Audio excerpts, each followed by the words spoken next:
Oke, bismillahirrahmanirrahim. Assalamualaikum warahmatullahi wabarakatuh. Bang, saya dosen juga Bang dari UMJ. Yes. Kalau di UMJ berapa gaji? Sekarang? Ya, justru. Oke, menurut saya ada 4 hal ketika saya pribadi ya. Saya Imawati. Yes. Ketika saya bilang kita merdeka, menurut saya yang pertama adalah kita bebas berpikir. Kalau teman-teman baca novelnya Franz Kafka yang ada metamorfosis itu ya, tentang perubahan tokoh menjadi serangga gitu ya. Kalau bahasanya Franz Kafka, bebas itu adalah ketika kita menjadi diri sendiri, tidak mengklaim, tidak diklaim, bahkan melihat bahwa keluarga atau teman dekat yang kita cintai itu orang-orang munafik yang hanya menginginkan kita di saat dia butuh. Nah yang kedua, kalau menurut saya adalah kesejahteraan. Saya bingung Bang, dosen dan guru itu kan gajinya kecil ya.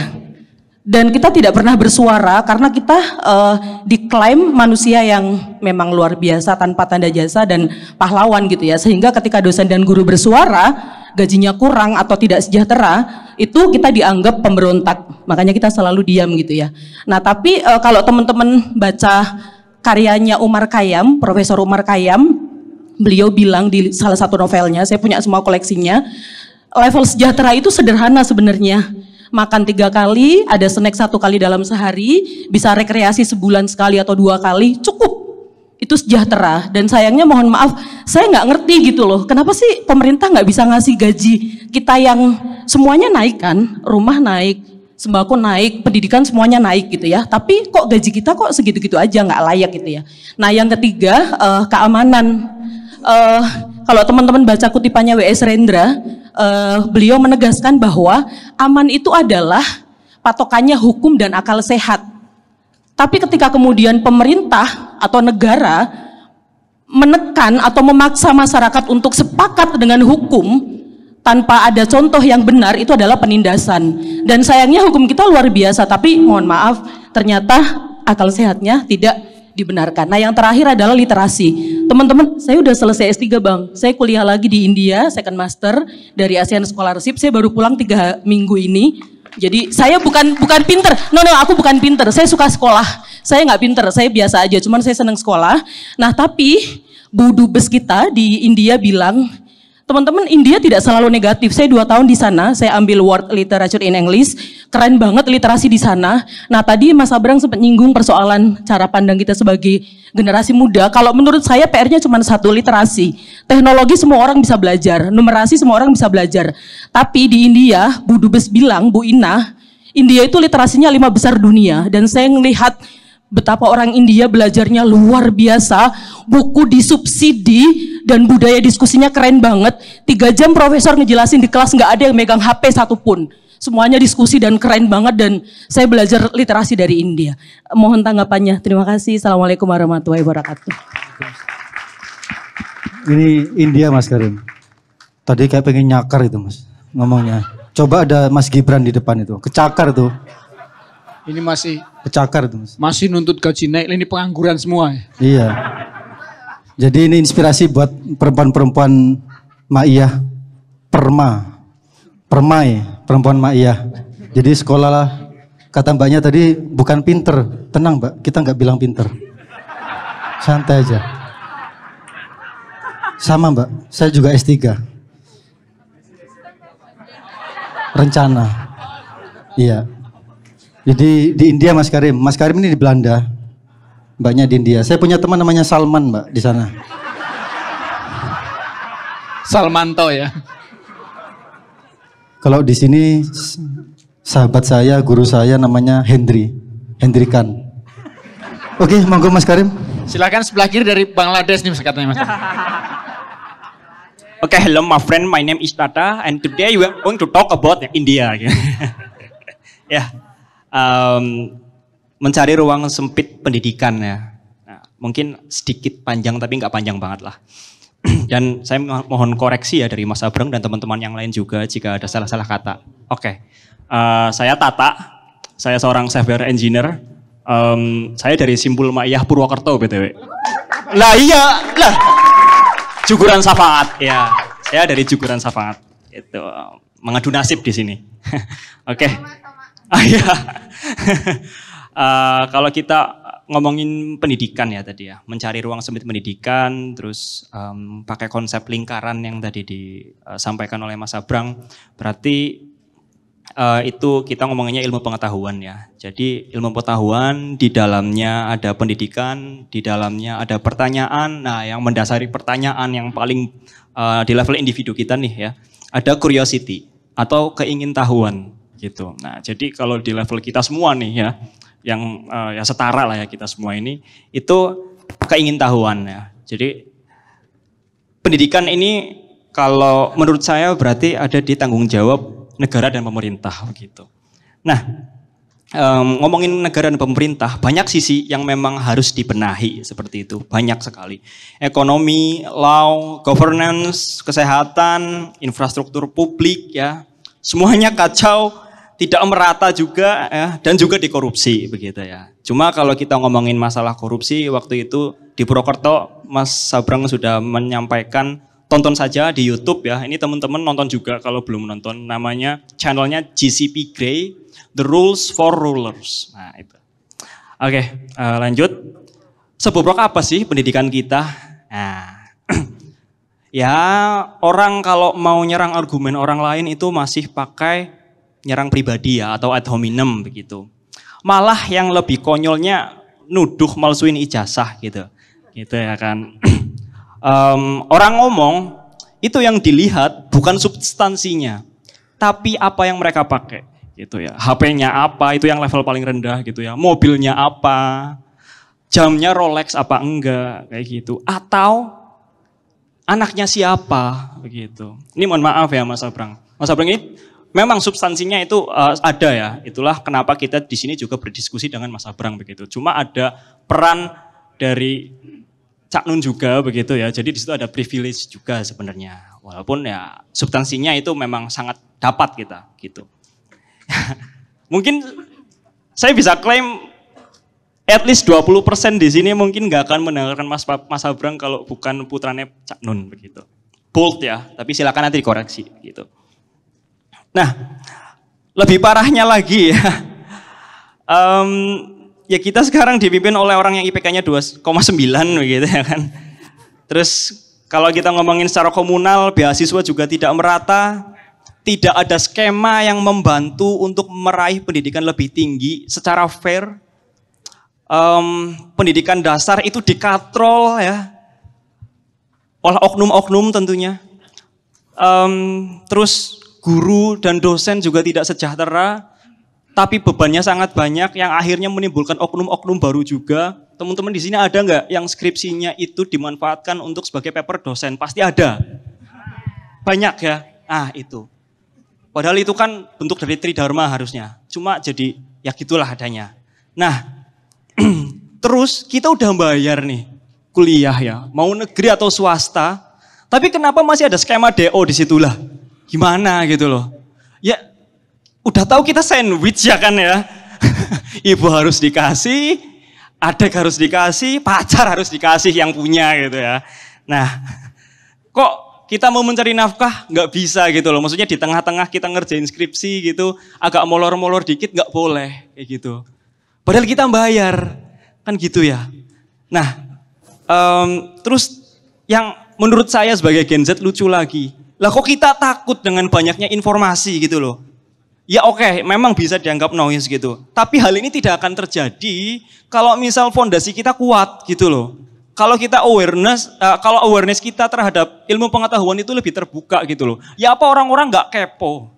Orang-orang nggak kepo apa cara ChatGPT itu bekerja gimana, training datanya gimana gitu. Kenapa ChatGPT tetap yang terdepan dan Cloud Sonnet gitu ya?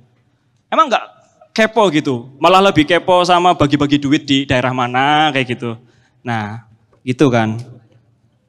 Terus kalau gitu pentingnya di mana sih? Ya pentingnya menaikkan kualitas hidup ya. Terus mendidik generasi selanjutnya dengan lebih baik ya. Mengolah sumber daya kita sendiri juga jadi bisa gitu ya. Dan otomatis akan mengeliminasi semua borok-borok yang disebutkan tadi dengan sendirinya gitu. Nah, pertanyaannya, Ma'iyah pernah membahas soal kecerdasan kolektif. Ini koreksi kalau salah ya. Ini ingatan saya zaman dulu soalnya. Nah, mohon diingatkan kembali tesis tersebut. Kalau memang itu jalan yang terbaik ya. Atau ada alternatif yang lain atau tidak gitu. Nah, kalau misal memang si kecerdasan kolektif ini adalah salah satu cara yang terbaik gitu. Ya kira-kira untuk mencampainya itu gimana gitu. Sekian dari saya. Wallahu muwaffiq ila aqwamit thoriq. Wassalamualaikum warahmatullahi wabarakatuh. Ini panjang tapi hidupnya sempit ya Mas. Prolognya dawa Mas. Prolognya panjang. Uripe ruwet berarti. Mas prolognya panjang enggak? Ganti kalau panjang-panjang. Semen S2 apa S3 Mas? S1. Sama wapres kita juga. Ayo tanya Mas. Bismillahirrahmanirrahim. Assalamualaikum warahmatullahi wabarakatuh. Alhamdulillah teman-teman sekalian, jujur saya baru pertama menonton secara langsung Kenduri Cinta, apalagi 3 hari lagi kalau nggak salah ya Bang ya, akan menyambut kemerdekaan Indonesia. Orang mana sampean Mas? Oh, sebentar Bang, sebentar. Belum. Perkenalkan, saya Saleh Oktarian, anak muda yang berasal dari Palembang yang mencoba beradu nasib di ibu kota. Ya. Mantap. Jadi sebentar Bang, jangan pertanyaan mulu. Jangan pertanyaan dulu. Mukodima dulu Bang, sebentar. Saya menyampaikan prolog. Saya bersama kawan-kawan Palembang juga di belakang, ada 3 orang. Dan salah satu mahasiswa S2 dari Universitas Indonesia mengajak saya ke sini. Awalnya saya tanya, Kenduri Cinta ini apa? Betul, jujur saya nggak tahu apa-apa, cuman saya kenal cuman Cak Nun aja. Soal Kenduri Cinta saya nggak paham, tapi soal tema ruang sempit kemerdekaan, rasanya terenyuh hati saya. Terenyuh kenapa? Saya mengambil dalam perspektif pesimisnya. Anak muda kawan-kawan sekalian punya harapan, punya gambaran, bukan hanya pada ruang-ruang yang katanya sempit seperti ini. Saya bertanya, di dalam benak saya, ruang seperti ini ruang penyadaran, tapi tidak dengan ruang keseimbangan.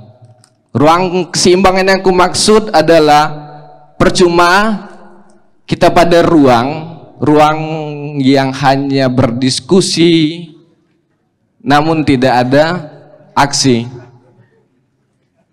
Nah, saya sepakat disampaikan. Saya tadi Bang tiga pemateri yang saya dengar terkait ruang hunian. Abangnya tadi bahas alam, soal peraturan dan segala macamnya. Tapi lagi-lagi di benak saya soal keseimbangan. Soal keseimbangan. Merdeka adalah keseimbangan antara kaya dan miskin, kawan-kawan. Sejahtera juga bicara tentang sejahtera, juga bicara tentang keseimbangan. Keseimbangan yang dimaksud adalah tidak ada kaya dan tidak ada miskin. Jangan tuduh saya komunis. Saya bukan komunis. Saya bukan komunis. Nanti ada intel Bang di belakang. Tapi saya menarik pada perspektif keseimbangan itu. Lalu pertanyaannya,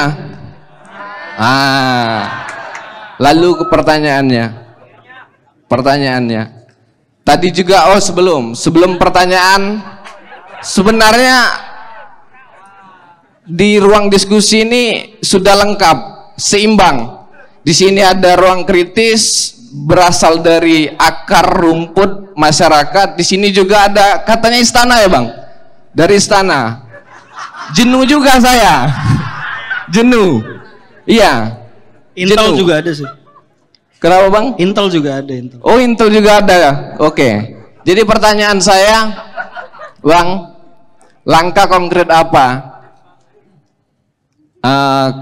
kenduri cinta ini lakukan agar bisa menyeimbangkan keseluruhannya. Menyeimbangkan. Ya, kan saya jujur Bu, saya kan baru pertama. Ya. Ya. Mas. Ya. Kenduri cinta bukan Tuhan yang Maha Esa loh. Enggak. Oke, sekian. Mohon maaf apabila ada kesalahan kawan-kawan. Saya adalah makhluk yang bodoh, yang ingin belajar selalu kawan-kawan. Wallahul muwaffiq ila aqwamit thoriq. Wassalamualaikum warahmatullahi wabarakatuh. Merdeka. Merdeka hidup rakyat.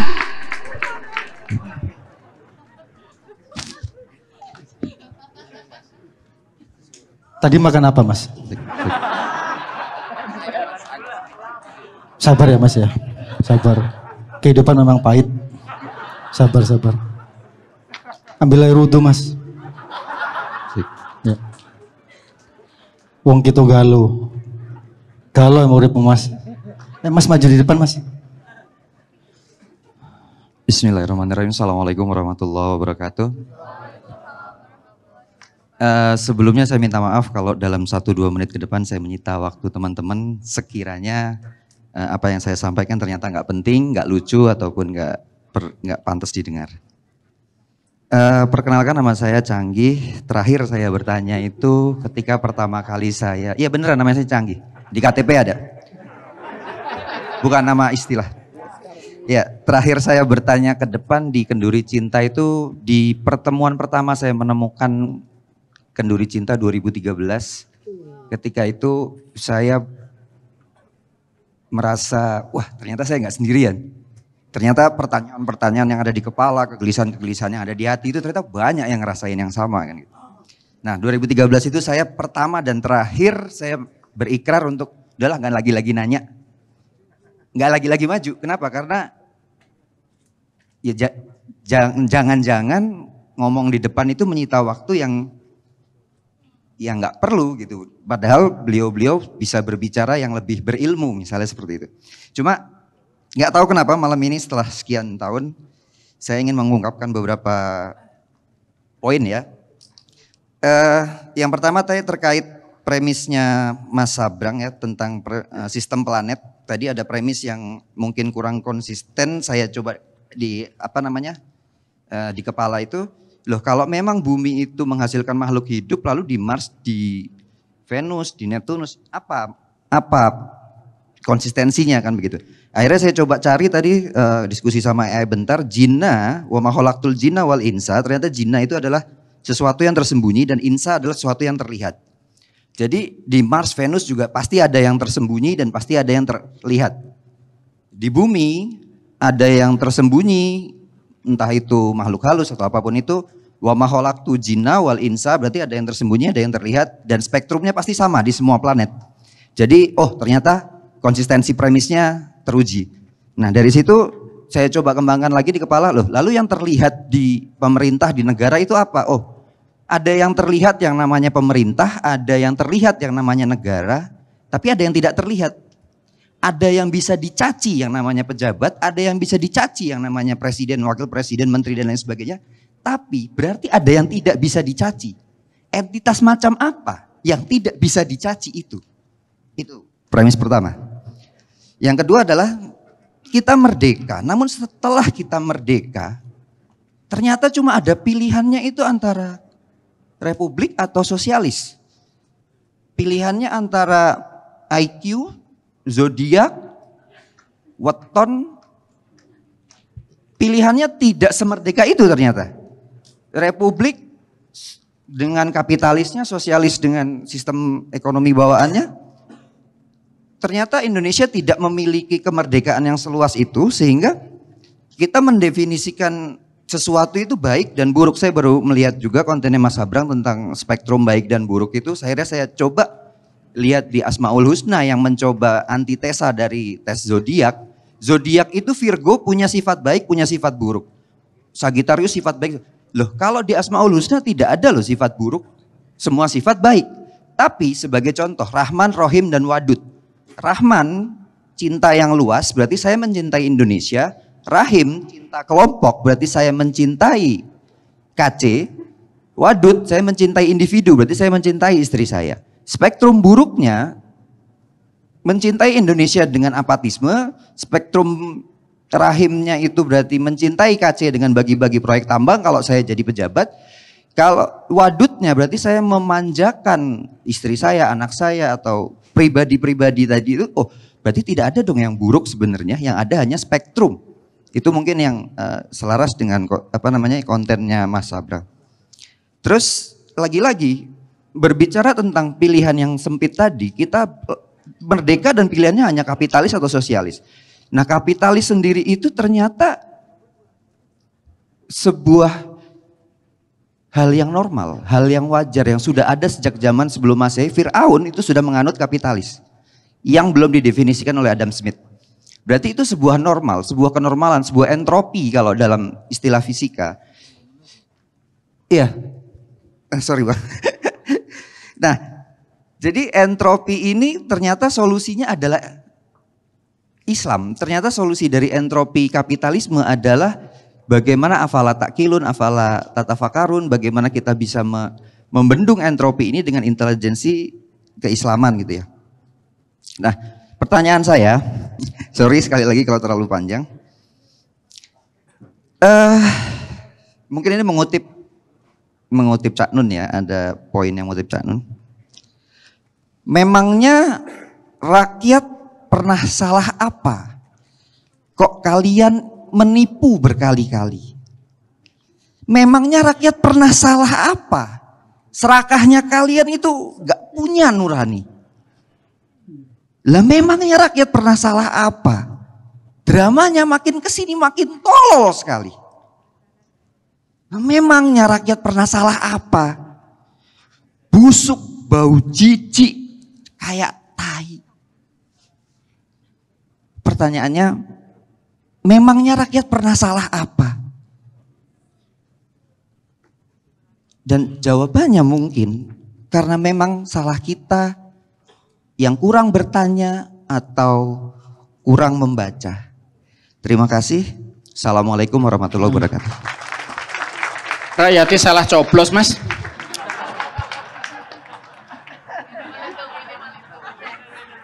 Duawane salah coblos kok.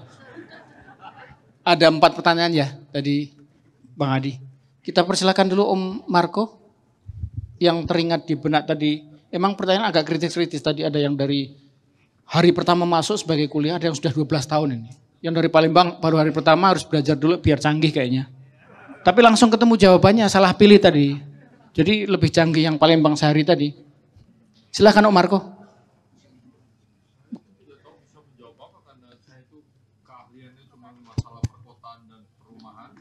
Siap. Gak nyampe saya nggak nyampe. Justru yang paling konkret itu dari ini. Mungkin yang lain-lain dulu supaya mikirnya lebih lama. Gitu. Siap. Bang Insan. Mas Insan dulu monggo. KC mau jadi apa Mas? Kasih tahu mau jadi partai Mas.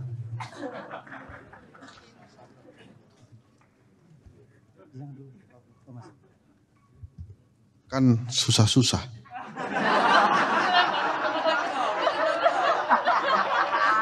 Ujian nih, ujian.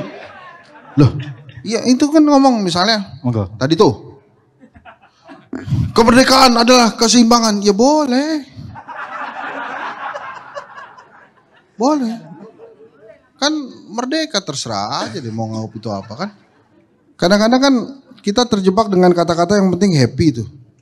Happy itu susah loh. Happy itu setiap orang beda-beda. Saya pernah dimarahin orang karena ke Bali cuma ke Peti Tengah itu loh. Kan pantai tepi Peti Tengah kan gratis ya. Terus bengong gitu. Habis itu udah selesai gitu. Karena ya buat saya bahagia itu saya gini-gini nih introvert ternyata. Serius, ini gue beneran deh. Jadi saya juga nggak percaya saya itu introvert. Saya tes psikologi berapa kali itu, hasilnya selalu introvert. Saya protes dong. Masa saya introvert? Ngetop kok introvert gitu ya. Tapi dia bilang gini tuh profesor. Kalau selesai kerja capek gak? Capek. Lebih milih mana? Jalan-jalan ke toko buku atau ke mall yang rame? Oh, ke toko buku kata dia. Kata saya. Lebih milih mana? Pulang, duduk, nonton TV atau baca buku sendirian atau pergi jalan sama teman-teman hangout? Enggak, pulang ke rumah, baca buku gitu. Dan beberapa kali tes hasilnya selalu introvert. Jadi saya disimpulkan introvert, cuma saya ekstrovert karena pekerjaan. Makanya begitu capek itu capek banget. Ini Gus Hadi saksinya, tadi ditanya sampai mana gitu. Saya ditanyain sampai mana kan. Kan gak mungkin kalau dia yang nanya gue bilang sampai hatimu gitu kan, jadi bahaya. Kan standarnya begitu tuh. Sampai mana enggak masih di kantor saya bilang. Agak capek sedikit sebentar ya. Karena saya merasakan capek yang luar biasa kalau memang seharian tuh podcast, live lagi gitu. Dan kenyataannya itu betul. Nah balik lagi tadi tentang keseimbangan, menurut saya sih nggak apa-apa. Diatur-atur aja kemerdekaan menurut diri Anda tuh apa. Karena memang akhirnya kalau kata Cak Nun kemerdekaan adalah kemampuan untuk memahami batasan-batasan, maka judul hari ini juga masuk akal juga. Karena saya pikir-pikir nggak ada itu kemerdekaan di ruang yang luas. Karena ruangnya pasti sempit kemerdekaan itu. Karena begitu Anda melewati batas, itu udah punya orang lain. Kemerdekaannya beda lagi. Tadi Mbak siapa? Mbak Ima, sekolah terus-terusan karena senang sekolah. Ya gak apa-apa, mungkin itu di saat sekolah itulah dia merasa merdeka. Ngerjain tugas selesai, merdeka. Merdeka banget gua nih rasanya, ya gak apa-apa. Boleh gitu. Pada saat merindukan kemerdekaan, dia sekolah lagi. Gitu. Sama kan kayak mahasiswa yang tadi bimbingan itu kan. Ya dia mungkin membutuhkan kemerdekaan sesegera mungkin. Enak aja. Nah, tapi gini loh teman-teman. Tadi yang disampaikan kawan dari Palembang tadi, kemudian Mbak Ima, terus tadi yang terakhir itu kan terjemahan tentang pendapat masing-masing yang menurut kita sih merdeka-merdeka aja. Apa yang dikatakan Bang Marco nih misalnya. Saya pernah sebut Bang Marco ya waktu itu ya, pemilik ruangan ini sebetulnya nih, Ketua Dewan Kesenian Jakarta waktu itu. Dia bilang, saya ngertinya cuma tata kota sama perumahan. Ya buat dia, ya dia di situ aja. Cuma kan buat saya misalnya, ini orang hebat banget ya, ngertinya tata kota dan perumahan. Saya diajak bicara tentang perumahan adalah nyicil. Cicilan. Hah? Enggak KPR tapi nyicil gitu. Ya KPR lah. Lah, makanya gini loh teman-teman. Saya tuh protes juga sama teman saya tuh, Menteri BPR tuh, Nusron Wahid kan. Pokoknya sekarang semua menteri saya anggap teman aja lah. Sabrang teman, teman aja. Saya bilang sama Nusron, Pak Menteri, kalau tanah dianggurin 2 tahun diambil negara, lu pernah gak jadi dosen? Dosen itu habis beli tanah terus jadi bego. Beli tanah nih, habis kan duitnya. Nah di tanah mau diapain nih? Kita diemin, kita liatin kagak enak orang kecil. Itu kan. Kan kita mesti nabung lagi buat ngebangun rumah itu. Buat ngebangun si tanah itu. Kita lagi ngebangun kan nabung ya. Rekeningnya dorman disita lagi sama negara. Jadi ada gitu mesti mau jadi dosen tuh ya. Jadi udah kayak gitu-gitu kita protes ngibarin One Piece nggak boleh lagi. Sehingga karena banyaknya aturan-aturan dan batasan tadi, kemerdekaan itu selalu diterjemahkan sendiri aja. sebahagia-bahagianya kita lah. Kita bahagianya itu ya itu. Kan beda-beda.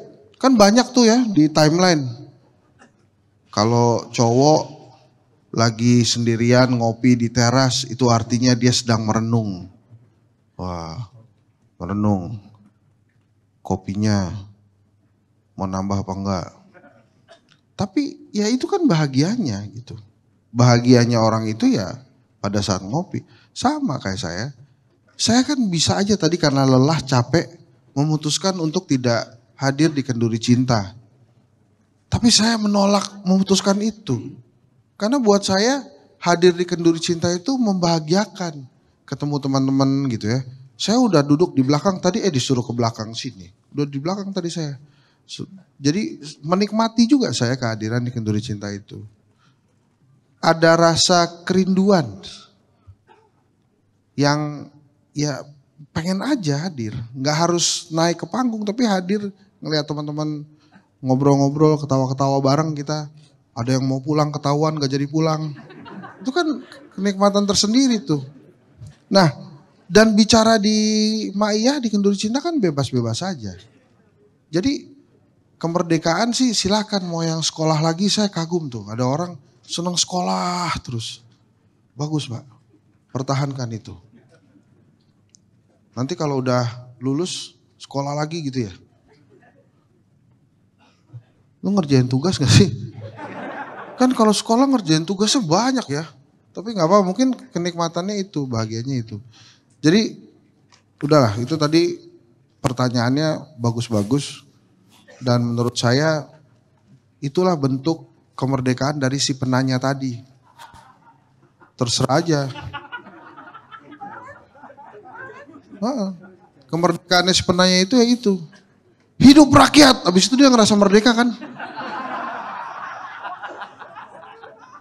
Mana tadi tuh? Itu di belakang kan.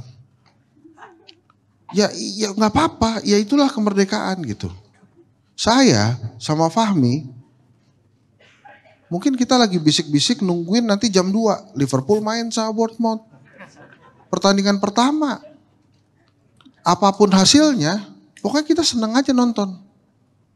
Buat kita mungkin, buat saya mungkin itulah kemerdekaan gitu. Jadi jangan bingung dengan arti kemerdekaan teman-teman. Karena kemerdekaan itu ya emang udah begitu gitu. Bingung kan? Jadi iya ya bener juga ya. Iya juga, maksud gue gini loh. Kalau kemerdekaan memang kadang membingungkan, jadi untuk apa kita merayakan kemerdekaan itu setiap tahunnya? Nah, gini. Iya nanya Mas Abrang betul, ntar. Yang benar kita merayakan kemerdekaan atau merayakan ulang tahun kemerdekaan atau merayakan ulang tahun proklamasi? Kira-kira. Brang. Itu ya merdeka aja kita nanya merdeka aja. Gitu ya. Jadi memang harusnya saya nggak usah ngomong sih langsung ke Mas Abrang aja. Cuma karena mikrofonnya di sini kan nggak ada. Tapi sekarang ya teman-teman, ada satu kemerdekaan saya yang terengut. Gara-gara aturan royalti itu saya nggak mungkin lagi nyanyi di atas panggung ini. Ada yang punya lagunya. Khusus Leto aman Mas. Hah? Khusus Leto aman. Aman ya? Aman. Ya, tapi kan nggak boleh gitu. Leto harus jual mahal dong. Kalau yang lain nggak aman juga. Tapi itu ya kenapa sih ya kita jadi susah banget nyanyi ya? Gue serius nanya, kenapa ya? Kenapa maksud gue jadi susah loh nyanyi sekarang. Dengerin lagu ini katanya mesti bayar, dengerin lagu itu bayar. Kan saya ngobrol juga teman-teman saya, Dani itu teman saya tuh. Lo gimana sih bikin gara-gara lo jadi pusing nih kita mau nyanyi nih. Lah, ya kan sebetulnya simpel kan. Kalau mau memperdengarkan untuk komersial, bayar. Ya udahlah. Tapi susah ya. Kalau kita ke kafe ngopi cuma ada cucu gitu kan. Bayangin aja tadinya ada ingatkah engkau kepada terus tiba-tiba Tapi teman-teman, gara-gara tadi pagi saya nonton sidang tahunan, saya semakin yakin bahwa itu tidak diperlukan. Selama itu lagu barat dan fals. Nggak apa-apa. Ya, tadi itu kan nyanyi itu ya. Saya nggak usah sebut namanya lah, itu bagus. Soalnya lagunya lagu barat.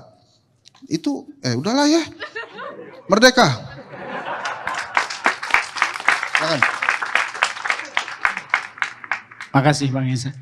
Om Marco, saya bantu untuk meringkas tadi 3 pertanyaan. Enggak, dia posisinya enak banget nih, bisa senderan. Saya udah gonta-ganti posisi nih. Ketua Dewan DKJ Bang. Itu kemerdekaan itu makanya. Ini udah asam aurat nih. Tadi Mbak dosen, Bu dosen mendefinisikan kemerdekaan terkait dengan bebas berpikir, sejahtera, aman, literate. Itu barangkali Om Marco bisa elaborasi secara empiris yang Om Marco lakukan di proyek Rujak Cingur itu. Yang kedua soal kecerdasan kolektif. Dan yang saya pikir proyek Om Marco itu kan basisnya memang gotong royong. Dan itu karakter kolektif kita yang ternyata sangat empiris dan bisa dipraktekkan di situ dan bisa jadi barangnya gitu loh. Nah kira-kira apa yang bisa di-share ke teman-teman, kecerdasan kolektif seperti apa yang bisa diaplikasikan di situ, tidak hanya di hunian tapi konteks lain juga yang menurut Om Marco bisa di-sharing ke teman-teman. Itu sih barangkali 2 hal yang saya pikir penting. Sedang menikmati kemerdekaan merokok ini. Saya kira salah satu masalah dalam kemerdekaan adalah semacam kesadaran bahwa kemerdekaan kita tidak boleh didasarkan pada perbudakan orang lain. Dan saya kira kemerdekaan yang dimaksud oleh para pendiri bangsa adalah kemerdekaan dari eksploitasi itu. Dan tapi jangan lupa orang-orang yang mengeksploitasi kita itu dulu merasa merdeka dengan cara mengeksploitasi kita. Sorry, aku ini pegel ini bukan berdiri. Yang sekarang berulang ya, yang namanya kolonialisme di Gaza. Orang Zionis merasa merdeka dengan menduduki tanahnya orang lain gitu. Nah, yang mau pulang belum selesai nih. Tapi jangan sampai kemerdekaan saya berbicara menyebabkan Anda terganggu kemerdekaannya untuk pulang gitu. Nah, dalam tata kota, kemerdekaan palsu itu seringkali misalnya ketika Anda merasa punya mobil itu merdeka. Ya kan? Wow, bisa kemana-mana, naik mobil sendiri, naik motor sendiri. Seolah-olah, taunya macet.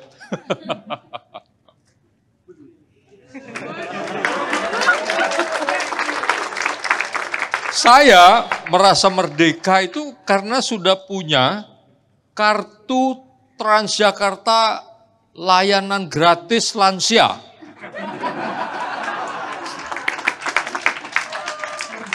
Sebab saya bisa kemana saja, hanya tinggal duduk manis. Gak usah mikir, waduh kalau saya nyetir nyenggol handset. Handset itu kalau dia lagi naik Jimny-nya itu, kesenggol itu dia bayangin marahnya kayak apa. Udah tahu kan dia hobinya itu mobil tua, mobil Jimny itu dia perbaiki jadi bagus. Jadi hati-hati dengan kemerdekaan palsu seperti itu. Ketika Anda punya kendaraan sendiri, punya mobil sendiri, seolah-olah merdeka bisa kemana-mana, lalu terjadi macet, Anda nyalain macet, padahal penyebab macet itu Anda gitu. Ini mungkin pelajaran kemerdekaan dari bidang kajian perkotaan yang saya sedikit mengerti ini. Saya merasa merdeka karena angkutan umum. Nah, saya kira ini saya dengar tadi Mas Sabrang itu khawatir sekali kalau kita ini jadi komunis, kalau kita menuntut kesejahteraan bersama gitu ya. Sebetulnya jalan tengahnya ada yang namanya sosial demokrasi itu. Sosial demokrasi itu mengakui orang itu berhak menjadi lebih kaya dan berhak menjadi lebih miskin juga kalau mau gitu.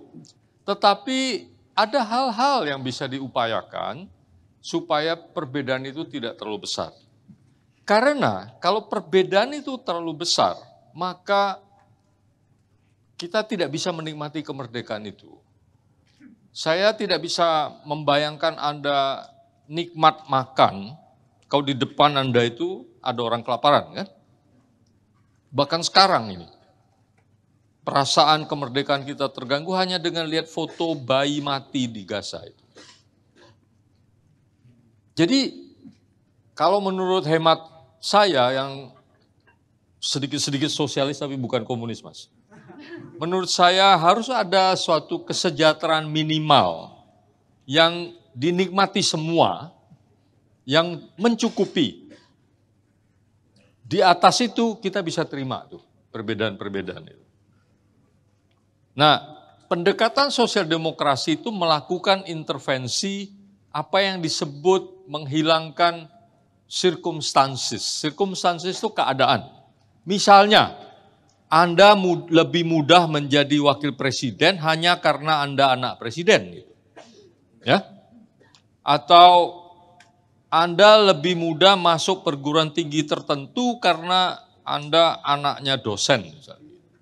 Sementara orang dengan circumstance seperti entah di kampung mana, mungkin di Ogan Komiring Ulu itu ada tuh. Yang kalau pergi sekolah aja mesti nyebrang sungai pakai jembatan yang kesenggol dikit bisa jatuh itu. Jadi itu circumstance yang membuat orang menjadi tidak mempunyai kesempatan yang sama. Itu yang menurut saya bagaimanapun harus dicapai supaya kemudian kita betul bisa menikmati kemerdekaan. Jadi saya bisa makan enak dengan merdeka kalau saya tahu setidak-tidaknya dia tidak kelaparan gitu. Tapi kalau saya makan enak, saya tahu apalagi depan saya ada orang kelaparan, saya pikir itu kemerdekaan yang palsu. Sama dengan naik mobil tapi macet itu kemerdekaan palsu itu. Oh naik Transjakarta, kena macet juga dikit, ya kalau lampu merah ya dia berhenti juga kan, tapi kan lebih bebas tanpa harus repot.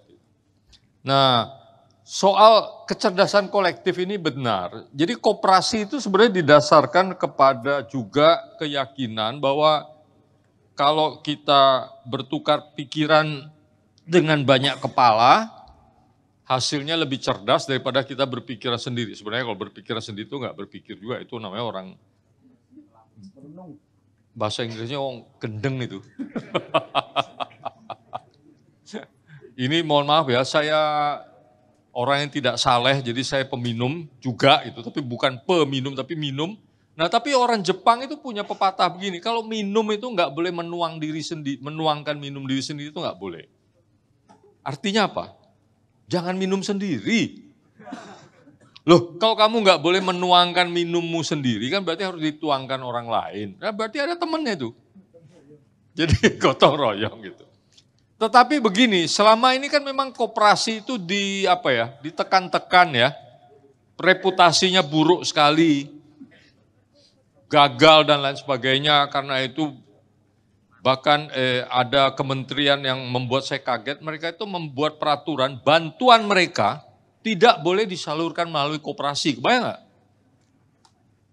Jadi waktu itu kami undang itu kementerian-kementerian itu, saya nggak bisa sebut nama satu-satu ya, tapi kementerian, termasuk ada kementerian koperasinya. Ketika kementerian itu kami tanya-tanya, kenapa bantuan kalian nggak bisa disampaikan ke koperasi? Karena ada aturannya katanya. Terus saya tanya, kalian bikin aturan itu dengan sepengetahuan Kementerian Koperasi enggak? Enggak. Mengapa? Ya karena koperasi itu namanya buruk, reputasinya buruk gitu. Sekarang ini kabarnya, ini menurut Wakil Menteri Koperasi, dia bilang ada 22 peraturan yang melarang koperasi ini itu gitu. Satu, koperasi tidak boleh memiliki rumah sakit. Koperasi tidak boleh memiliki bank. Saya tanya seorang pejabat tinggi, masih gitu, pejabat tinggi itu bukan menteri tapi sedikit di bawah menteri. Dia bilang, Ya itu semua karena lobby perusahaan aja, mereka takut bersaing dengan koperasi gitu. Karena koperasi itu, karena hak setiap orang adalah sama, maka menurut saya memang dalam kenyataannya kalau dilaksanakan dengan benar, dia akan menjadi lebih cerdas dalam pengertian kecerdasan kolektif itu. Kami merasa, kami itu cuma 6 orang di koperasi kami itu karena cuma ada 6 unit. Saya seringkali mendapatkan ide-ide atau keputusan bersama yang nggak kebayang oleh saya sendiri kalau tidak melalui dialog. Itu juga sebabnya ada istilah demokrasi partisipatif itu. Demokrasi partisipatif itu bukan sekedar untuk mendengarkan aspirasi, tapi juga untuk mendapatkan ide. Saya dulu, ini jadi kepanjangan kah ini Mas? Sampai subuh ya? Oh, sekarang belum tuh. Dulu saya membantu suatu perumusan pembangunan secara partisipatif di Sulawesi Tenggara. Jadi pemerintah punya rencana membuat jalan. Oke? Rapat di tingkat kecamatan. Masyarakatnya bilang, kami tidak perlu jalan itu, gitu. Yang kami perlu itu rumah sakit atau dokter, gitu. Bisa nggak anggaran jalan itu dipindah ke anggaran datangin dokter atau bikin puskesmas gitu? Nggak bisa, karena itu dinasnya beda toh. Akhirnya kita akalin gimana? Kita ngomong terus akhirnya begini masyarakat tuh bilang, Pak, kalau bikin jalan tuh kami bisa sendiri. Kami gali-gali ratain jalan kan bisa tuh. Memang nggak diaspal ya, tapi kalau membuat jalan supaya bisa lewat tuh bisa. Tapi kalau datangin dokter tuh kami nggak bisa. Lah iya toh, gimana mau nyetak dokter kan nggak bisa. Kami laporkan ke wali kotanya terharu itu. Dia datang akhirnya, dia bilang baik kalau begitu saya pindahin tuh anggaran tuh. Kita tuker ya, masyarakat silakan buat jalan, perkerasan aja. Tapi anggarannya saya pindahkan ke mendatangkan dokter. Teman-teman, itu artinya bagi saya mendalam sekali karena berarti proses partisipasi demokrasi itu bukan sekedar mendengarkan aspirasi aku mau ini, aku mau itu. Tapi terjadi negosiasi dan pertukaran gagasan itu. Itu sebabnya menurut saya kita harus melihat lebih jauh ke situ tapi ini sebenarnya dalam rangka mengilustrasikan apa yang disebut kecerdasan kolektif itu ya. Saya setuju banget tuh dengan Ibu tadi itu ya. Dan memang benar kita ini cilakanya teman-teman tuh banyak sekali kalau pergi ke India itu sengaja bawa koper hanya untuk beli buku. Murah sekali. Jadi Anda bisa membeli koleksi karya lengkap Shakespeare, koleksi karya lengkap Rabindranath Tagore. Tahu nggak itu siapa? Saya juga nggak tahu, saya cuma ingat namanya aja. Tagore itu penyair India, pemenang hadiah Nobel, karya yang terkenal itu Gitanjali dan seterusnya. Gitu. Tapi intinya di sana itu kertas tidak dipajaki, buku itu kalau nggak salah juga penjualan buku tidak dipajaki. Ditiru juga oleh Vietnam. Ya. Indonesia udah kertasnya importnya dipajaki, nyetak buku dipajaki, dijual pajaki. Jadi tidak benar kalau orang Indonesia tidak suka baca. Tapi benar literasinya rendah karena bukunya mahal, bukan karena orang Indonesianya malas baca itu. Di koperasi kami itu, lantai bawahnya itu ada toko buku Kobam itu, komunitas bambu, punya JJ Rizal by the way karena dia tadi perjalanan ke Gambir lalu ke Jogja, saya minta dia datang ke sini, dia titip salam, serius ini dia tolong titip salam buat semua teman-teman. Nah di situ tuh tiap hari saya ketemu anak-anak muda yang suka membaca datang gitu, membeli buku, membaca, ada perkumpulan membaca yang tiap minggu itu janjian ketemu di mana melalui sosial media atau grup WhatsApp, kemudian mereka ketemu dan disitulah baru berkenalannya gitu. Dan mereka berumur 20-an sampai 30-an dan menunjukkan minat baca yang sangat tinggi dan mereka setuju. Masalahnya itu bukan kita nggak punya minat baca, masalahnya bukunya mahal gitu loh. Saya kira itu tuh memang menentukan literasi dan literasi menentukan kecerdasan kolektif sih. dan menentukan mutu demokrasi. Karena itu menurut saya kejahatan terbesar dari seseorang yang syukurnya sudah tidak lagi menjabat adalah karena dia merendahkan literasi. Dan dengan bangga mengatakan, saya nggak suka baca buku kecuali komik. Itu menurut saya dosa besar itu. Ini bukan bagi pemerintah dan bukan bagi negara nih Mas. Ini bagi bangsa itu dosa besarnya. Di alam jangka panjang, lingkaran besar itu. Lingkaran besar dan lingkaran jangka panjang gitu loh. Tapi mungkin bagi dia itulah kemerdekaan, Mas Marco. Ya tapi kemerdekaan itu merusak kemerdekaan orang lain, Bos. Betul kan? Makanya penting untuk mengatakan, yang saya tahu cuma batas kemerdekaan. Saya nggak tahu kemerdekaan itu apa, tapi saya tahu batasnya. Kemerdekaan kita tidak boleh merusak atau mengganggu kemerdekaan orang lain. Kayaknya cocok ini ditutup dengan tepuk tangan. Terima kasih. Makasih Om Marco. Loh tapi kan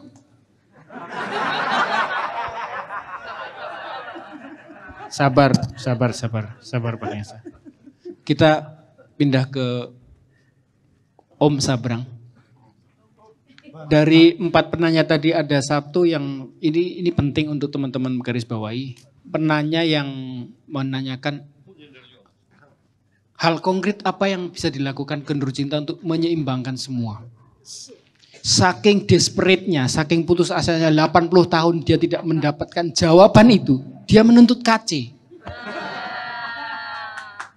Untuk menyeimbangkan semuanya, coba. Alam semesta. Tapi nggak apa-apa, itu baru semester 1. Nanti kalau sudah canggih semester 12, nah itu pertanyaannya, rakyat salah apa? Mas Abrang, kurang lebih itu beberapa hal yang perlu direspon, kecerdasan kolektif, soal emergence macam-macam. Mas Abrang banyak cerita. Dan tadi dari Bu dosen definisi kemerdekaan yang saya pikir juga sudah banyak kita bahas. Monggo Mas Abrang. Salah rakyat adalah salah pilih. Oke. Gak usah, nanti kamu kutip nanti. Oke, bismillahirrahmanirrahim. Ini saya akan memberi sesuatu mungkin yang saya respon bukan dari narasi populer. Literasi itu sangat penting, tapi ada yang lebih penting. Apa yang lebih penting? Di mana logikanya? Kok ada pendapat seperti itu? Ini pendapat atau dari rangkaian sebab akibat cara berpikir? Oke. Kalau Anda sudah sering di sini, Anda pasti paham biasanya saya tuh sangat minimalisir pendapat.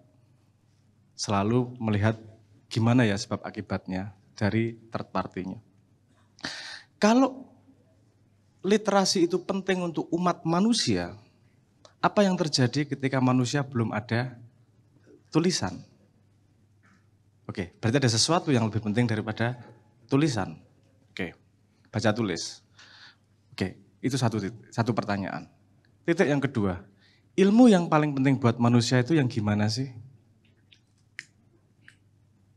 Kalau saya bikin premis gini gimana? Ilmu yang paling penting di akuisisi manusia adalah yang paling banyak dipakai sehari-hari. Matematika penting? Penting. Tapi seberapa banyak kamu pakai sehari-hari? Apa kira-kira sebuah ilmu yang kita semua perlu tahu dan dipakai terus-menerus tanpa henti? Menurutku itu yang paling penting sebelum yang lainnya. Literasi itu juga penting banget. Kenapa penting? Karena hanya rasio investasi dan hasilnya itu luar biasa besar. Investasi 1 tahun belajar baca tulis, kemudian yang terbuka adalah dunia tulisan terbuka segitu banyak. Itu luar biasa. Oke, tapi dia tidak dipakai sehari-hari. Kamu sejak KC awal sampai sekarang berapa persen baca? Enggak juga kan? Mendengarkan, berpikir, tapi enggak membaca. Artinya ilmu baca tulis enggak kepake di situ. Apa kira-kira yang setiap hari kita pakai? Mungkin ada banyak istilah, saya akan mengambil salah satu istilahnya. yaitu yang disebut sebagai situational awareness. Kamu paham dirimu di mana, kamu paham siapa, kamu paham apa yang kamu tidak pahami, sehingga bisa berlaku secara benar. Contoh, Anda ketika di jalan, itu sering nggak ngelihat ada satu motor di tengah jalan, nggak minggir, santai, ini burus yang antri banyak banget kayak. Mungkin dia cuma memancing binatang-binatang di kebun binatang. Nama-nama binatang mengingatkan orang tuh. Guguk, anjing, asu, kirip, pada kabeh. Apa yang terjadi di situ? Yang bukan baca tulis itu yang membuat kekacauan itu. Situational awareness. Ada pejabat tiba-tiba nyenggol antrian. Apa yang terjadi? Apa dia tidak tahu bahwa menjabat itu ngantri itu urusan kebersamaan? Bisa dia baca tulis. Tapi kenapa ngisruh kayak gitu? Tidak tahu situational awareness. Artinya betapa pentingnya yang namanya situational awareness. Setiap saat kita harus tahu posisi kita seperti apa. Nah, dengan paham situational awareness, kemudian turunannya jadi banyak. Kita lihat misalnya gini, ada pejabat yang ngomong, apa yang lagi rame terakhir lah. Oh, datangkanlah 50.000 Bapak itu. Dulu ada yang ngomong, wah dapat kepala babi goreng aja gitu. Kalau kamu ngomong di Makyah gini lah ketawa kita. Kenapa? Karena kita bukan pejabat. Situational awareness-nya beda. Nah, pejabat yang ngomong impact-nya berbeda. Anda sudah melakukan itu sedikit banyak. Yang Anda punya yang punya keluarga di rumah, jadi bapak atau menjadi anak, pasti kosakata yang dipilih di rumah berbeda dengan ketika sama teman-teman. Kosakatanya lebih rapi kalau di rumah. Kenapa? Situational awareness. Ini yang perlu dibangun dari awal tentang situational awareness. Turunannya banyak. Kenapa orang mau membaca, kemudian terdorong untuk membaca di luar fasilitas yang lain ya, di luar fasilitasnya ya. Karena dia paham bahwa dirinya belum begitu pandai. Datang dari mana kepahaman bahwa dirinya tidak pandai? Situational awareness. Betapa penting yang namanya menyadari diri itu pada posisinya di mana, aku harus ngapain, dan seterusnya. Karena itu akar dari semuanya. Makanya kalau mau ngomong pelajaran agama, pelajaran nenek moyang, itu betapa pentingnya memahami diri. Bahkan misalnya pemahaman saya ya, di ashram jauh sebelum pesantren, itu orang hanya diajari ilmu, itu ketika dia sudah mengidentifikasi dirinya, bukan pada suku, bukan pada bangsa, tapi pada jagat raya. Karena ilmu adalah senjata. Orang yang punya senjata pasti membela siapa dirinya. Kalau dirinya adalah, aku bagian dari manusia, yang dia bela adalah umat manusia. Bukan lagi kampungnya. Itu baru umur 12 tahun diajari baca tulis, baru diajari ilmu. Karena ilmu itu senjata kan gitu. Oke, jadi saya perlu dengan situational awareness tadi, ketika Bang Marco ngomong nggak tahu itu saya, nggak mau ngomong itu contoh situational awareness. Tapi beliau juga ada situational awareness yang lain, bahwa ngomongnya ditunggu sama orang lain, bukan urusan pinternya, benernya atau apanya kok, ditunggu omongannya. Dan beliau mau ngomong dengan berdiri sambil ngerokok itu tadi. Nah, itu pemahaman tentang situational awareness. Ini tadi ketika saya ngomong komunis, saya bukan nggak mau ngerata. It's impossible. Satu-satunya cara untuk semua orang kaya itu kurangi jumlah manusia. Kalau semuanya makmur dengan harta segini banyaknya, itu kurangi setengah, ngomong sama Thanos, diselentik gitu, hilang setengah. Jumlah sumber daya yang bisa dibagi dibandingkan orangnya, langsung bisa dibagi banyak. Tunggu nggak lama, pasti akan terjadi kesenjangan lagi. Karena kenapa? Karena itu memang nature dari community, selalu ada seperti itu. Di alam pun kayak gitu, nggak usah manusia lah. Di alam lihat di hutan, polanya selalu kayak gitu. Karena kenapa? Karena manusia diciptakan berbeda-beda. Ada yang pinter bisnis cari duit, ada yang bodoh cari duit. Dan lihat rata-ratanya, semua negara pasti ada sekitar 8%, 8-9% populasi di negara kaya apapun. 8-9% populasi itu yang tidak bisa kaya, homeless, miskin, selalu ada. Kenapa? Bukan karena mereka memang dilahirkan tidak cocok untuk dunia yang sekarang untuk cari duit. Emang dicetaknya seperti itu. Itulah kenapa di Islam misalnya ada mekanisme zakat, ada mekanisme sedekah. Manusia ditanemin oksitosin. Kalau ada orang berbuat tak baik sama orang lain, ngerasanya wah seneng ya. Kok menyenangkan ya melihat orang berbuat baik. Sehingga banyak orang-orang di sosial media bikin konten ngasih orang lain, walaupun kalau kemudian palsu ya gebuki bareng-bareng. Tapi kan ngasih orang lain apa dan seterusnya. Nah itu memang tidak mungkin. Jadi yang saya dorong adalah equal opportunity. Kesempatan yang setara untuk semua orang. Karena mau maksakan equal outcome, hasil yang sama tiap orang, itu adalah ketidakadilan. Kalau memaksakan sama, yang usahanya keras sama yang usaha turu-turu tok nang omah hasilnya sama, bukankah itu ketidakadilan? Tapi kalau kesempatan untuk menjadi wapres itu beda-beda, itu yang namanya unequal opportunity. Yang saya dorong adalah, ayo kesempatannya sama untuk setiap orang mencapai apapun. Tapi jangan paksakan hasilnya sama. Kalau Anda paksakan hasilnya sama, Anda menindas orang yang rajin, yang unggul, yang memang dia mau berusaha. Kan gitu jadinya. Kita harus fair pada semua sisi. Dan itu anyway impossible untuk dilakukan. Sudah ada hipotesisnya. Oke, inilah situational awareness ini. Kemudian saya bertanya, saya paham bahwa ketika pertanyaan Mak Yahya ngapain, actionnya apa, ayo menyeimbangkan. Itu pertanyaan sudah 10-20 tahun yang lalu ditanyakan.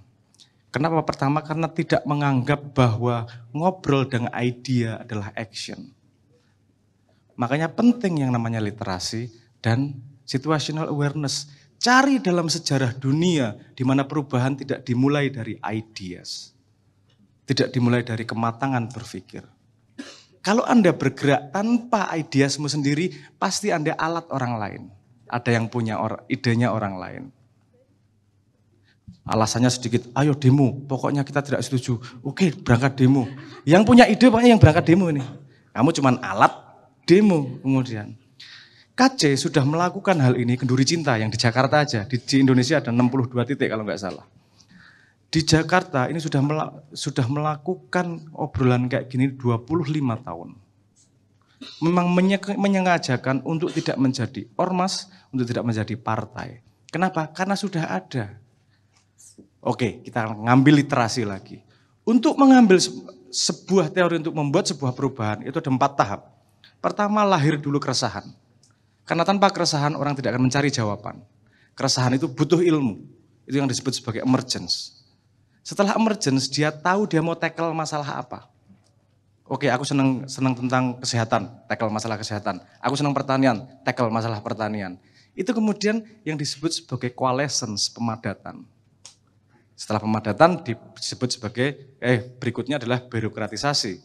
Bagaimana padat itu menjadi sebuah sistem. Kenapa dibuat sistem? Karena idenya biar dibawa sistem, bukan dibawa manusia. Kalau manusia umurnya pendek. Kalau sistem umurnya bisa lebih panjang. Mungkin Anda melihat ngobrolnya, tapi nggak melihat outputnya. Coba Anda track berapa yang jadi pejabat, yang jadi LSM, yang datang dari Mak Yah dan bawa ide Mak Yah. Dari Purwokerto tadi, betapa mereka action tentang pertaniannya luar biasa, rajinnya di Purwokerto. Kalau di Malang juga tentang pertanian.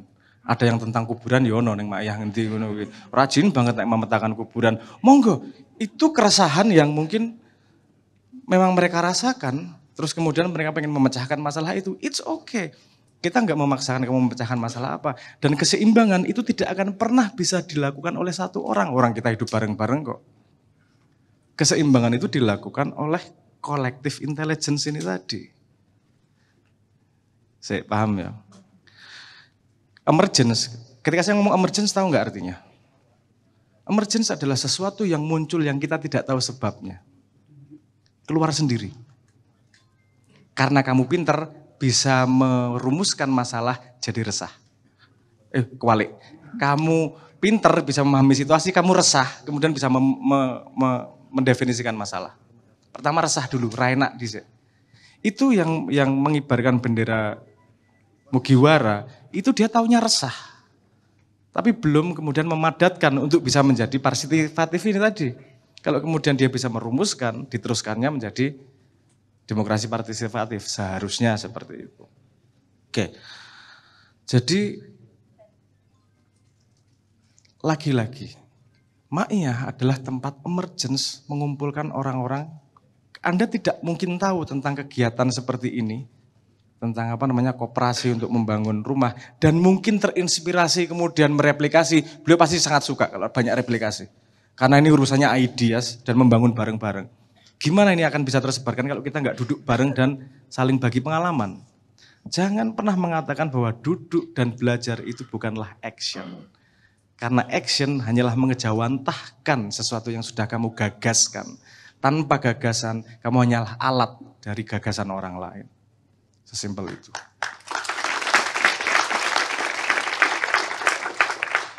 Oke. Saya jadi teringat kalimat teman saya. Orang Indonesia itu pengen mengubah, tapi nggak mau berubah.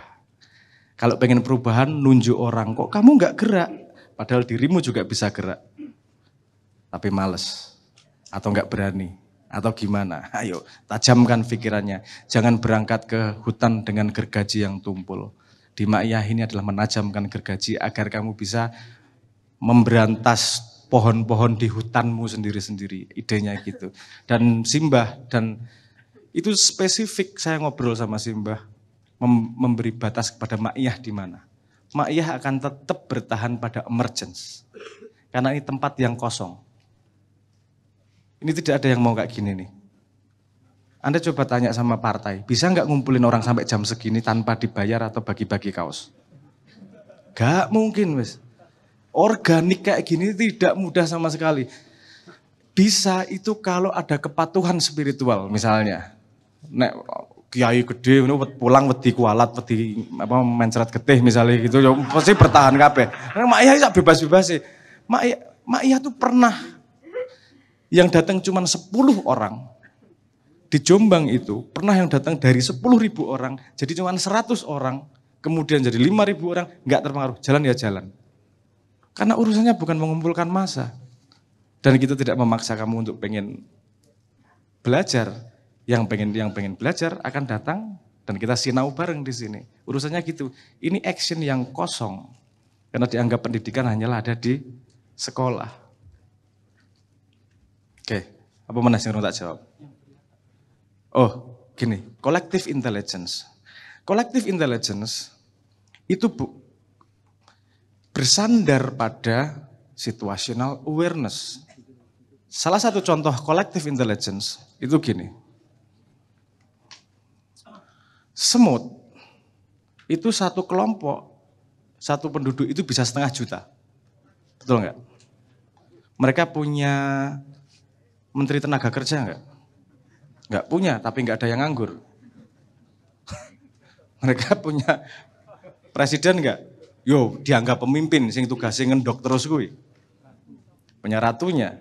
Tapi penataan mereka itu enggak ada sama sekali single komando. Kenapa tapi mereka bisa tertata sedemikian rupa menjadi sebuah seolah-olah punya intelligence. Yang satu ngasih makan, yang satu menjaga jadi tentara, yang satu gini. Siapa nih yang ngatur nih siapa nih? Nah, ini bedanya human dengan binatang. Salah satunya gini, oke. Kenapa bisa menimbul penataan seperti itu walaupun kalau kamu tanya pada satu semut nggak akan ada yang paham. Mereka, kamu kok bisa gitu gimana sih? Ya nggak tahu. Pasti nggak tahu, dia nggak akan paham sistem itu. Kenapa sistem itu bisa emerge, muncul sendiri ketertataan itu hanya karena semut mau melakukan sebuah syariat yang sederhana. Rule. Pertama wani tandang, nomor 2 silaturahmi. Loh, gimana silaturahmi dan tandang bisa membuat sebuah sistem yang canggih gitu? Ini saya baca penelitian ya. Katanya gini, semut itu kalau ketemu sama yang lain kelihatan salaman, betul nggak? Ora lah pelukan. Salaman. Ora sah di antromorphise pelukan. Mereka saat salaman satu sama yang lain dan dihitung. Ketika mereka salaman berapa kali, sekitar 80-an atau 70-an, berapa kali tidak menemukan pekerja, mereka jadi pekerja. Enggak menemukan tentara, mereka jadi tentara. Artinya mereka dengan silaturahmi dan berani menjadi, itu membuat division of labor, pembagian pekerjaan menjadi rata. Otomatis hanya dengan melakukan sebuah syariat tertentu, 2 tok loh syariatnya. Tapi syariat itu ditanam dalam DNA, mereka nggak perlu berpikir. Manusia bebas memilih perilakunya, merdeka. Tapi dengan kemerdekaan dan kesombongannya dan tidak paham terhadap situational awareness-nya, mereka membuat sebuah peraturan-peraturan sendiri yang tidak melihat jangka panjang dan emergence dari intelligence emergence dari communal intelligence ini tadi. Oke, jadi pertanyaannya, apakah yang terbaik itu adalah communal intelligence? Saya yakin seyakin-yakinnya ya. Kenapa? Karena sifatnya begini. Kalau semut tidak bisa memikirkan sistem yang lebih canggih, artinya ada gap pengetahuan nih.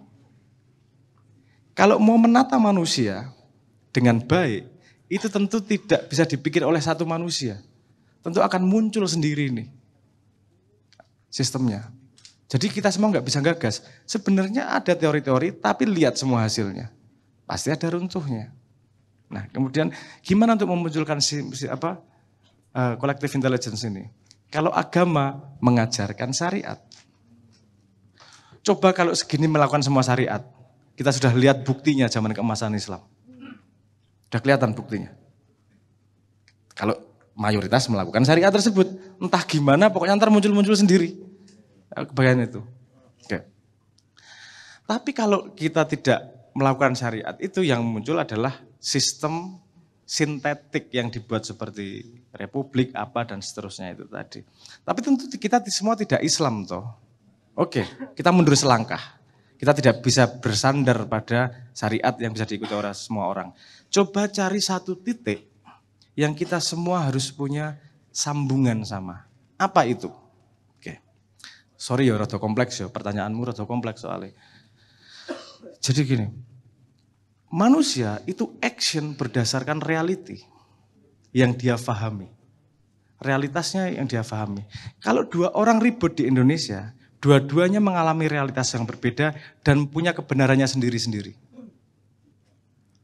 Nomor 1 adalah bagaimana kita membentuk communal reality dulu nih. Narasi kita bareng-bareng itu gimana sih? Contoh. Kalau di luar negeri, misalnya di Singapura, di Amerika, itu ada, ini komputer ya, ini sistem komputer. Ada data yang dikumpulkan oleh pemerintah dan dibuka secara free ke masyarakat. Itu inisiatif awal untuk membuat realitas yang sama. Kalau nggak salah di Amerika, utang negara itu ditaruh di depan. Kenapa? Agar kita punya realitas yang sama. Indonesia melihat realitas adalah ancaman. Lihat komentarnya. Saya tidak keluarkan datanya, nanti masyarakat resah. Kamu ditutupi terhadap realitas kok. Gimana bisa menghadapi masalah kalau realitas saja tidak bisa kita lihat bersama.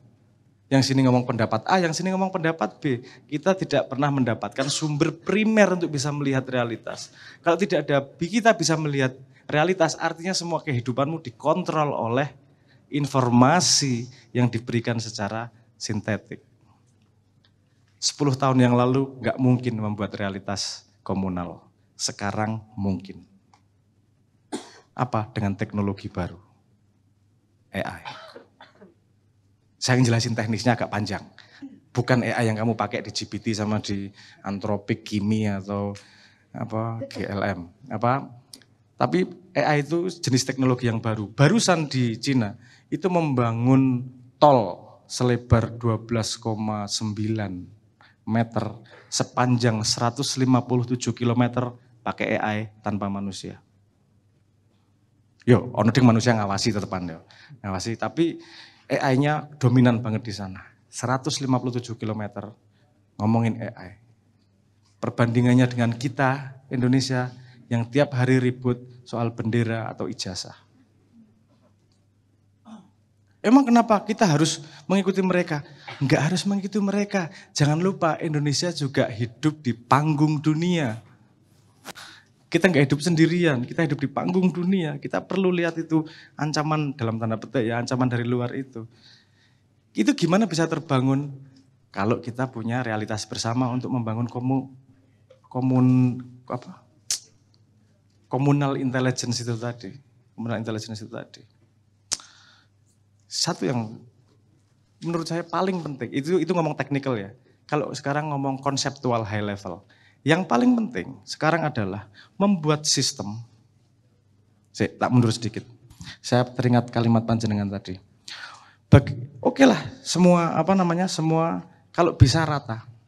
Itulah gunanya pemerintah untuk membuat sebuah regulasi. Contoh, Anda coba lihat YouTube Three Blue One Brown. Dia biasa membuat simulasi. Ada salah satu videonya yang mensimulasikan bahwa sebuah negara yang paling sustain itu ketika mengimplementasikan pajak progresif. Semakin kaya, pajakmu semakin banyak dibandingkan dengan pajak yang tidak progresif. Itu salah satu contoh rule of the game. Itu kan yang bisa bikin kan negara, bukan kita. Negara bikin sebuah peraturan tertentu, ini rakyatnya semakin disparitasnya kesenjangannya semakin turun nih. Kontrol negara tuh gitu, bukan ngasih duit langsung, itu dangerous.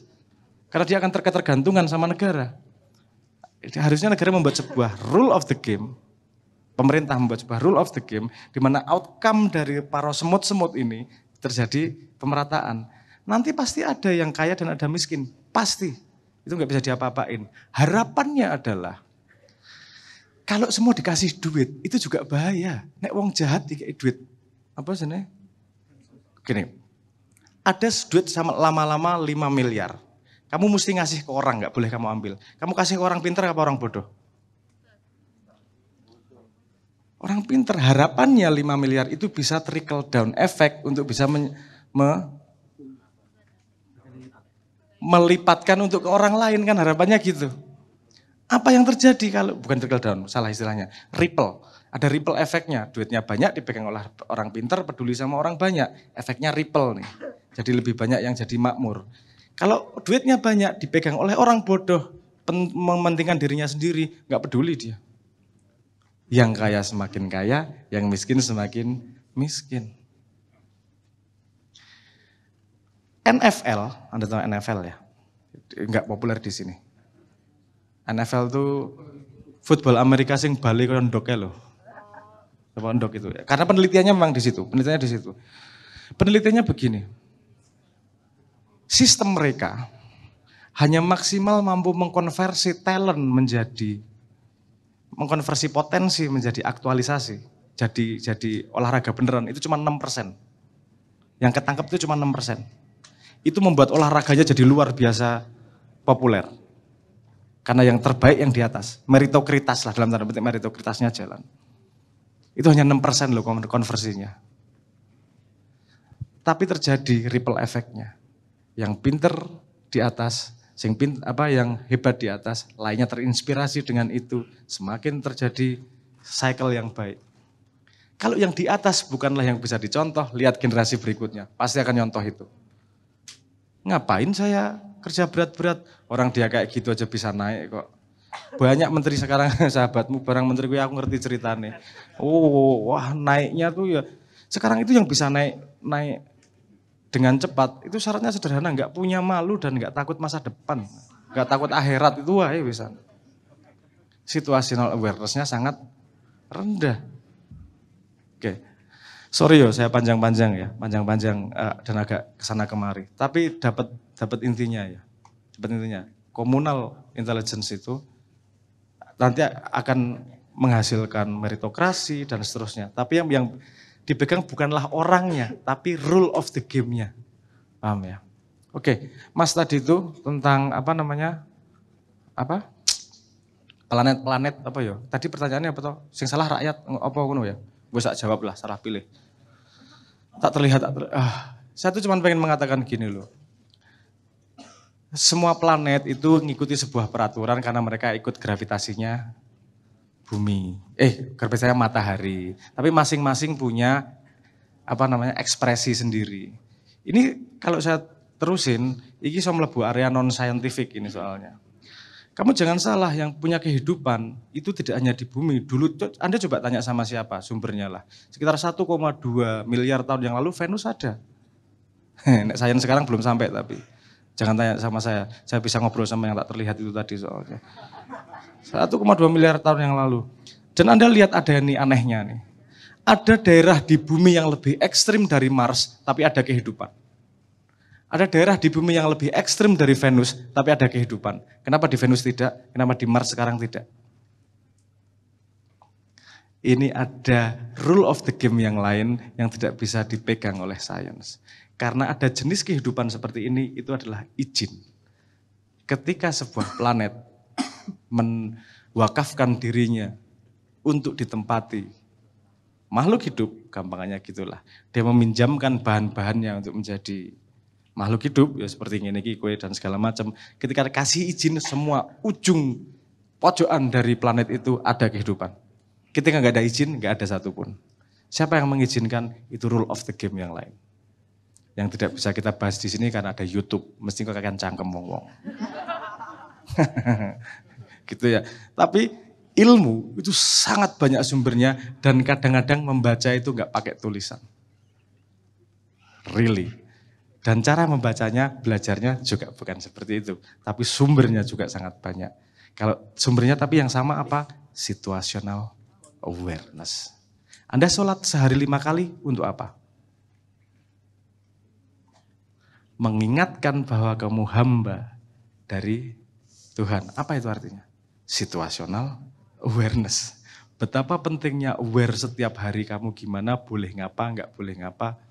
Misalnya, pejabat pakai patwal loro atira, mangkel enggak? Boleh enggak? Dengan syarat. Kenapa kok boleh? Dia pakai, kamu suruh minggir, dia jalan duluan, sama-sama pengguna jalan kok boleh? Kenapa dia dikasih kelebihan kok kita nggak boleh? Karena dia ngurusi lebih banyak orang daripada kita. So itu make sense. Tapi kalau berangkat kerja,